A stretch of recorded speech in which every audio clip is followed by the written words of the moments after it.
പറ്റിയിരുന്നത് എന്നതാണ് നമ്മൾ ആ ഭാഗം ഇപ്പോൾ ക്യാബിന്റെ ഒരു ഭാഗമാണ് എന്ന് നമുക്ക് തോന്നുന്നുണ്ട്.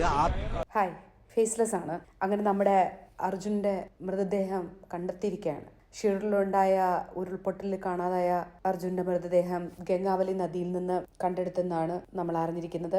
അർജുൻ ഓടിച്ചിരുന്ന വാഹനം തന്നെയാണ് ഇപ്പോൾ ഡ്രഡ്ജർ ഉപയോഗിച്ചുള്ള തെരച്ചിലിൽ ലഭിച്ചിരിക്കുന്നത്.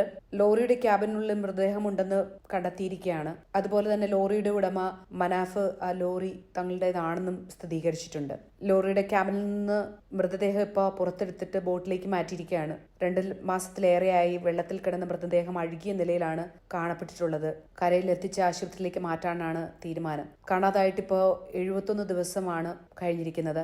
ലോറിയും കാണുന്നില്ലായിരുന്നു, അതുപോലെ തന്നെ മൃതദേഹവും കാണുന്നില്ലായിരുന്നു. ഇതാണ് ദൗത്യസംഘം കണ്ടെത്തിയിരിക്കുന്നത്. അർജുനെ കാണാതായി കുറച്ച് ദിവസങ്ങളായപ്പോഴേക്കും അർജുൻ ജീവനോടെ ഉണ്ട് എന്നുള്ള ഒരു പ്രതീക്ഷ എല്ലാവരും കൈവിട്ടിരുന്നു. പക്ഷേ അർജുന്റെ ബോഡിയെങ്കിലും തിരിച്ചു കിട്ടണമെന്നുള്ളതായിരുന്നു വീട്ടുകാരുടെ ആകപ്പാടെയുള്ള ആവശ്യം. അങ്ങനെ ഇപ്പോൾ അത് കണ്ടെത്തിയിരിക്കുകയാണ്. ജൂലൈ 16 അർജുനെ കാണാതായത്. 3 ഘട്ടങ്ങളിലായിട്ടാണ് തെരച്ചിൽ തുടർന്നുകൊണ്ടിരുന്നത്. ശക്തമായ മഴയും അടിയൊഴുക്കും മൂലം അന്ന് തെരച്ചിൽ നിർത്തിവെക്കേണ്ടി വന്നു. തുടർന്ന് നടത്തിയ പരിശോധനയിലാണ് ഇപ്പോൾ ലോറിയും അർജുന്റെ മൃതദേഹവും കണ്ടെത്തിയിരിക്കുന്നത്. ജീവനോടെ തിരികെ കിട്ടില്ലെന്ന് ഉറപ്പായിരുന്നെന്നും പക്ഷെ ഇപ്പോൾ ഡെഡ് ബോഡിയെങ്കിലും കിട്ടിയപ്പോൾ അതൊരാശ്വാസമാണെന്നും മനാഫ് പറയുന്നുണ്ട്. കാരണം മനാഫ് ഉറപ്പിച്ച് പറയുന്ന ഒരു കാര്യം, അവന്റെ അമ്മയ്ക്ക് കൊടുത്ത വാക്കാണ് അവനില്ലാതെ ഞാൻ ഇവിടുന്ന് മടങ്ങില്ല എന്ന്.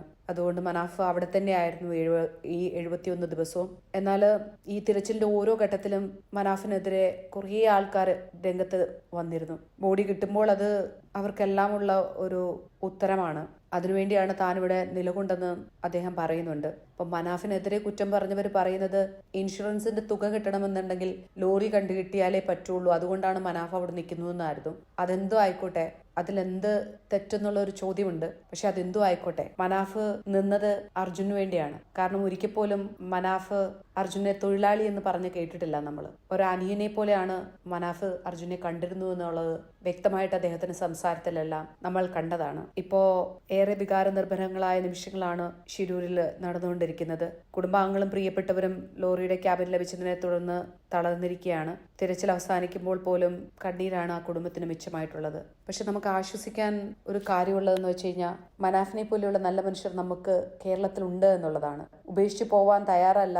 ആരൊക്കെ പോയാലും ഞാൻ അവനെ കൊണ്ട് ഈ നാട് കടക്കൂ എന്ന് ഞാൻ അവന്റെ അമ്മയ്ക്ക് വാക്ക് കൊടുത്തിട്ടുണ്ടെന്നുള്ളതാണ്. മനാഫിനെ പോലെയുള്ള മനുഷ്യര് ഉള്ള നാടാണെന്നറിയുന്നതിൽ, കേരളത്തിൽ ജീവിക്കുന്നതിൽ സന്തോഷം തോന്നുന്നുണ്ട്. അതിനോടൊപ്പം അർജുൻ ഇപ്പോൾ നമ്മുടെ കൂടെ ഇല്ല എന്നറിയുന്നതിലും വിഷമമുണ്ട്. ഒരിക്കലും ഇപ്പോഴും മനാഫിനെ തെറി പറയാൻ സമയം ചെലവഴിക്കുന്ന കുറെ ആൾക്കാരെ സോഷ്യൽ മീഡിയയിലൊക്കെ കാണുന്നുണ്ട്.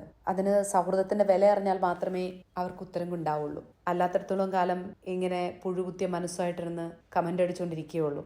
ഒത്തിരി ആൾക്കാരൊന്നും വേണ്ട, മനാഫിനെ പോലുള്ള കുറച്ച് ആൾക്കാർ മതി. ലോകം തന്നെ നന്നായി പോകും. ബൈ.